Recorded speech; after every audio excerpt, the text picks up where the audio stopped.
Hello, hello, 390 Wagon Master here. All right. Today in this video, we're going to take a look. This will probably be a two-part video. I'm going to take a look at this little setup here. And I found this a few years back over at 456 Tom's house. So shout out to Tom if you're out there, buddy. We miss you. Anyway, I said, wow, that looks pretty cool. And I told him that I thought it was pretty cool to see that Chris speaker in there. And he just said, well, just take it. See what you think. And I'm like, okay, cool. So this is a Pearce Simpson Lion 40. And if you look here at the side cabinet, this is very Midlandish. This is like a Cybernet chassis, the meter, the back of the radio, and I do have it plugged in. I was going to see if this was a smoker, but I did not. Anyway, I don't have audio in this. But anyway, here it is. So the volume control is frozen. And we are frozen at like, what, 10, 30, 11 o'clock. I mean, I could force that to turn, but I have damaged pots before doing that. So I'm not going to do that. See, like I see a signal. Or maybe that's just my coax moving around. Maybe that's my coax futzing around. Well, anyway, it does have some sort of receive to it.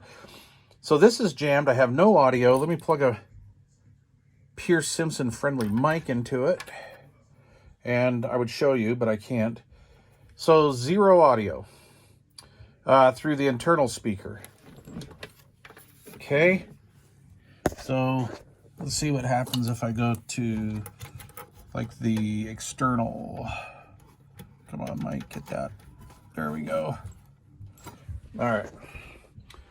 I have no audio with that either. Let's see.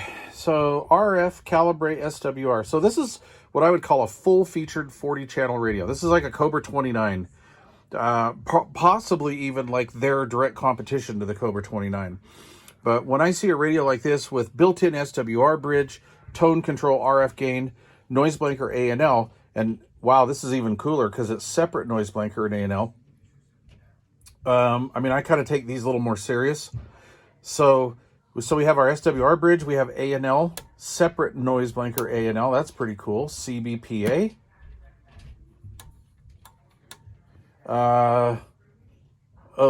What the heck? Receivo slides CB monitor. Oh, look at that. That's cool. All right, all right. Of course, 40 channels. SWR calibrate, tone control. Oh, it's very effective.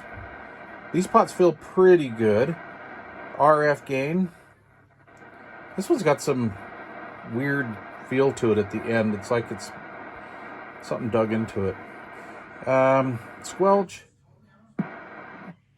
Oh, that's Cybernet squelch there, buddy. This is like a Midland. And then, of course, volume that's literally not workable. So you got to turn it on and off with the power supply. All right, cool. Let's see. It keys up. I'm going to look up on the meter that's out of camera shot. Oh yeah, it swung a little bit. Okay, cool. All right, let's shut the volume off here. That's an interesting feature, the CB monitoring. I wonder if they do that so you can have your PA. I'm going to go around here to the back. I'm going to plug this into the PA speaker jack over here. Okay, I've got audio coming out of that.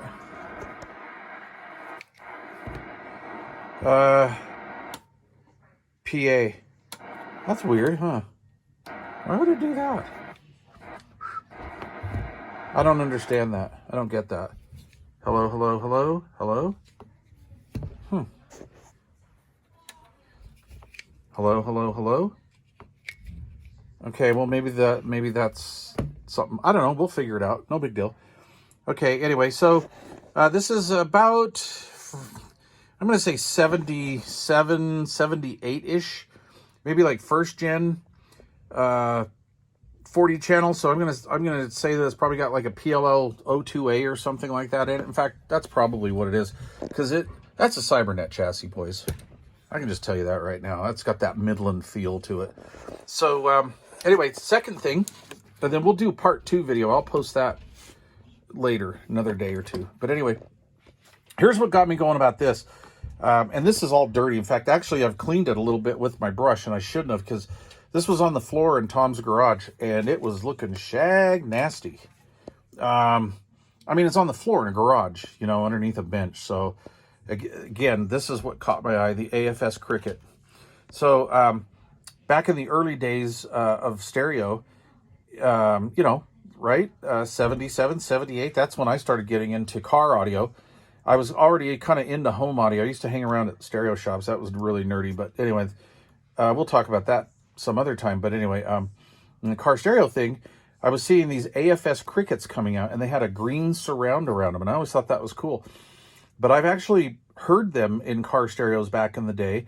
And I've actually installed some AFS 6x9s and 5 1/4s in cars back when I was getting into it, back when I was like 16 and stuff. So that's what caught my eye. I'm like, dude, this is an AFS KRIKET hump mount. It's called a Camel. And I remember seeing this advertised in like the old S9 magazines. I just don't remember the KRIKET version. Not really, you know, I don't know. I could probably go back and look. But anyway, that's what I thought was cool. Hump mounts obviously are not really a thing anymore. But this is what caught my eye. So I can't wait to get into this. That's actually going to be fun. And I don't think that worked. And then we have the 4 holes drilled into the top here. So this had a slide-in bracket on it at one time. In fact, look at this. You can kind of see like the outline, right? Sort of. Anyway, I believe this had a slide-in bracket on it before it went hump mount. So anyway, there you go, guys. The Pearce Simpson Lion 40 full-featured AM CB radio, 40 channels from, I'm going to say, somewhere around 1977, 78. And no, I do not do my homework on these radios before I make videos. I probably should, right? But anyway, I just remember this kind of stuff from back in the day. All right. Please leave questions or comments, and thanks for watching.